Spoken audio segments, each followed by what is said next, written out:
आलोक जग्गा official के मेरे viewers को एक वार्म हेलो। और आइए करें वीडियो की शुरुआत जिसमें हम करने वाले हैं कुछ बहुत ही तूफानी, आइए कुछ बहुत बड़ा और अनोखा काम करते हैं। आज सीखते हैं नेचुरल डिजास्टर्स के बारे में। डिजास्टर यानी जो सब कुछ तहस नहस कर दे। नेचुरल डिजास्टर यानी प्राकृतिक आपदा को हम एनवायरमेंटल डिजास्टर्स भी तो बोल सकते हैं, या हम डिजास्टर्स को क्या कैलामिटी बोल सकते हैं, या फिर क्या उसे हम पेरिल बोल सकते हैं। वेल, यही तो सीखना है। क्या बोल सकते हैं? Natural disasters, environmental disasters, natural calamities, perils. कोई भी शब्द बोलिए, बस इंग्लिश में बोलने का कोशिश करिए और कोशिश कामयाब तो होगी ही होगी। नाउ लेट्स नो, ये कुछ एग्जाम्पल हैं नेचुरल डिजास्टर्स के। सबसे पहला वर्ड है टाइफून, राइट। दूसरा वर्ड है कोल्ड वेव, तीसरा वर्ड है हरिकेन और चौथा वर्ड है साइक्लोन। ये जो वर्ड है साइक्लोन, ये जो वर्ड है हरिकेन, ये जो वर्ड है टाइफून, इनमें आखिर क्या समानता या डिफरेंस होता है? आप सरप्राइज रह जाएंगे ये जान के कि शायद आपको टीचर्स ये चीज बताना भूल गए कि टाइफून, हरिकेन और साइक्लोन बिल्कुल एक ही चीज होती है। इसमें एक बड़ा सा पानी का तूफान रहता है जिसकी एक आंख होती है, उसके चारों तरफ पानी बहुत तेजी से तूफान के साथ आगे की तरफ बढ़ता है। लेकिन अगर वो भारत के तट को इस्तेमाल करता है या वहां पर आता है तो हम उसे केवल साइक्लोन कहते हैं। और अगर वही पानी का तेज तूफान अमेरिका में आता है तो हम उसे हरिकेन कहते हैं, राइट। सो हमें सिर्फ उस तूफान की लोकेशन के हिसाब से उसके नामों को बदलना है।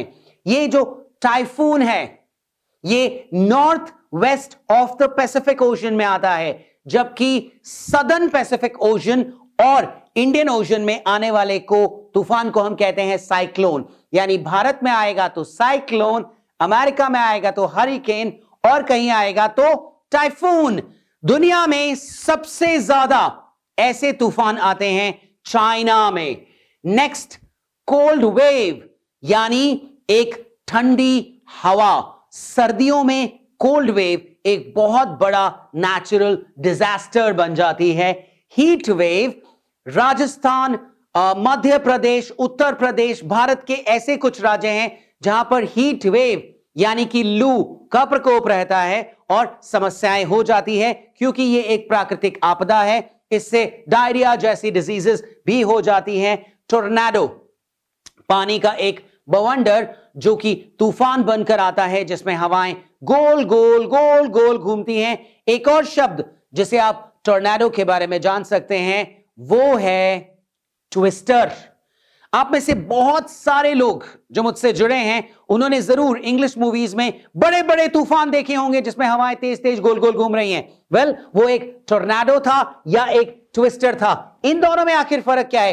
ट्विस्टर बोले तो छोटे वाला और टोर्नाडो बोले तो बड़े वाला। ट्विस्टर बोले तो कई बार ऐसा होता है ना, कूड़े करकट की थैलियां उड़ जाती हैं। वेल, ये मत कहना भैंस उड़ जाती है। वेल, उड़ जाती है, कभी कभी भैंस भी उड़ जाती है, घर भी उड़ जाते हैं, लेकिन वो टोर्नाडो होता है। पंजाब और हिमाचल में बहुत बार टोर्नाडोज एक्सपीरियंस किए गए हैं। अगला शब्द ब्लिजर्ड। ब्लिजर्ड वो स्नो स्टॉर्म है, वो बर्फीला तूफान है जिसमें यानी कि सनसनाती हुई हवाएं चलती हैं, गाल फट जाते हैं, चल नहीं पाते, बर्फ के थपेड़े पड़ते हैं चेहरे पर, एकदम लाल बंदर के जैसा मुंह हो जाता है। वो एक प्राकृतिक आपदा है जिसका नाम है ब्लिजर्ड। आपकी वोकैबुलरी के लिए मुझे अच्छा लग रहा है इतने सारे शब्द अब आप लिख रहे हैं, नहीं लिख रहे लिख लीजिए। पहली बार वीडियो से जुड़े हैं तो ये वो चैनल है जो सच में आपको इंग्लिश सिखाएगा और आपकी इंग्लिश को बदल के ही दम लेगा। चलते हैं नेक्स्ट स्लाइड पर। ये हैं कुछ और प्राकृतिक आपदाएं।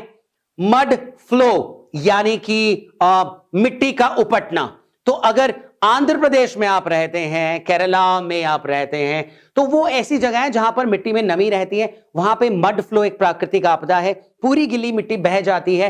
वाइल्ड फायर, जंगल में आग, ऑस्ट्रेलिया जैसे बड़े देश के अंदर या नॉर्थ अमेरिका में बहुत बार वाइल्ड फायर हर साल लगती है। तेज गर्मी से वहां के जंगलों में आग लग जाती है। सॉइल इरोजन, मिट्टी का उपटना। आप जानते हैं सॉइल इरोजन क्यों होता है? इसका सबसे बड़ा कारण रहता है डिफॉरेस्टेशन, यानी कि पेड़ों को तोड़ देना, काट डालना। सो आज के बाद मेरे व्यूअर्स क्या करेंगे? अफॉरेस्टेशन, एक एक पेड़ भी लगाना। वोल्केनिक इरप्शन, यानी ज्वालामुखी का फटना, यह भी एक प्राकृतिक आपदा है। अवलांच, अवलांच क्या होता है? हिमस्खलन, यानी बर्फ का टूट कर गिरना।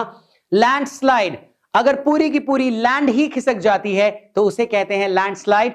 अर्थक्वेक, यानी भूकंप। फेमिन और ड्रॉट, इन दोनों का अर्थ होता है अकाल या सूखा पड़ना। बहुत से लोग कहेंगे सर ये दोनों शब्द फिर एक ही तो हुए। दोस्तों नहीं हुए, थोड़ा सा रिसर्च का मैटर है। ड्रॉट पुराने जमाने की बात है, मदर इंडिया मूवी में दिखाया गया था ना, ड्रॉट पड़ता है, राइट। फेमिन कहा जाता था उसे तब, क्योंकि तब हमारे पास संसाधन नहीं थे, तब हम ट्रांसपोर्ट नहीं कर सकते थे। अब एक ऐसा जमाना है जिसमें हेलीकॉप्टर या चॉपर की हेल्प से हम राहत सामग्री बहुत जल्दी पहुंचा सकते हैं। तो दरअसल फेमिन की स्थितियां अब बंद हो चुकी हैं। अब पड़ता है तो केवल सूखा, राइट। किसी भी प्रदेश में पड़ेगा तो केवल ड्रॉट। फेमिन यानी अकाल नहीं पड़ सकता। अकाल अब पूरे विश्व में कहीं नहीं पड़ सकता, क्योंकि अकाल के लिए राहत पहुंचाना संभव है, इसलिए जमाना केवल ड्रॉट तक सिमट गया है। अगले कुछ जानते हैं। वर्लपूल, वर्लपूल ये क्या है? वर्लपूल का मतलब पानी के अंदर एक भंवर बन जाता है। कई बार ऐसा होता है ना, एक एक्सपेरिमेंट भी कर सकते हैं। कभी पडल ऑफ वाटर अगर आपको दिख जाए, उसके अंदर डंडी हिलाइएगा। वेल खाने के लिए मम्मी अलाउ नहीं करेंगी, मुझे नहीं पता, पर अगर आप जल्दी से उसका जो बड़े वाला स्पून होता है उसको अगर आप स्टिर करते हैं तो जानते हैं क्या होगा? वैसे उस स्पून को कहते हैं स्पूडल, वो किसी और दिन सीखेंगे किचन वोकैबुलरी में। अभी जानिए, उसमें जो भंवर बन जाता है, अगर आप उसके अंदर एक मटर डाल दे तो मटर घूम के अंदर चला जाएगा। ठीक वैसा ही भंवर जब पानी में बन जाता है उसे कहते हैं व्हर्लपूल। सुनामी, पानी पूरा तट के आगे निकल आता है, घरों में घुस जाता है, क्योंकि वहां पर सुनामी आती है। स्टॉर्म मतलब तूफान। फ्लड का मतलब बाढ़ का आ जाना। थंडर एंड लाइटनिंग का मतलब तूफान के साथ में बिजली का कड़कना। इतनी सारी प्राकृतिक आपदाओं के बीच हमें अपने जीवन को सुरक्षित रखना है। और हां, we also have to speak in confident and correct English, and that is possible only when you have the correct channel subscribe. So if you are subscribe, आज आप अपने फ्रेंड को एक गिफ्ट कर सकते हैं, वो है इस चैनल की नॉलेज। प्लीज उसे इस चैनल के बारे में अभी बताइए और जुड़े रहिए। Bye bye.